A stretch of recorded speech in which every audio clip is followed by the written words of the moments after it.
दोस्तों, एक समय की बात है। एक घने जंगल में एक छोटा सा पक्षी रहता था।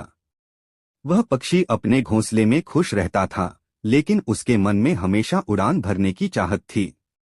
जंगल के बड़े पक्षी हमेशा आकाश में ऊंची उड़ान भरते, लेकिन यह छोटा पक्षी सोचता कि वह इतनी ऊंचाई तक कैसे पहुंचेगा। उसे लगता था कि उसके पंख छोटे हैं और वह कभी ऊंची उड़ान नहीं भर पाएगा। एक दिन जंगल में आग लग गई।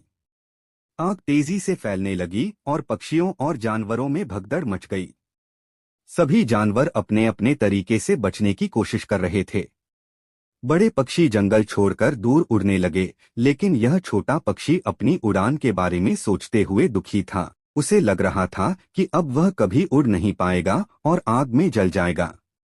उसी समय छोटे पक्षी ने देखा कि आकाश में ऊंची उड़ान भरने वाला एक बड़ा पक्षी अचानक से थक गया और जमीन पर गिर पड़ा। वह पक्षी आग की लपटों में घिर गया था और उसे बचाने का कोई उपाय नहीं दिख रहा था। तब उस छोटे पक्षी ने सोचा, अगर मैं उड़ नहीं सकता तो कम से कम इस पक्षी की मदद तो कर सकता हूँ। वह छोटा पक्षी अपनी सारी हिम्मत जुटाकर उड़ने की कोशिश करने लगा।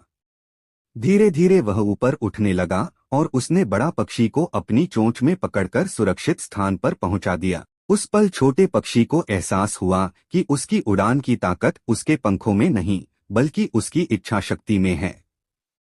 उसने खुद पर विश्वास किया और उसकी इसी हिम्मत ने उसे ऊंची उड़ान भरने में सफल बनाया। उस दिन के बाद वह छोटा पक्षी हर दिन उड़ान भरने की कोशिश करता और धीरे धीरे वह भी आकाश में ऊंची उड़ान भरने लगा।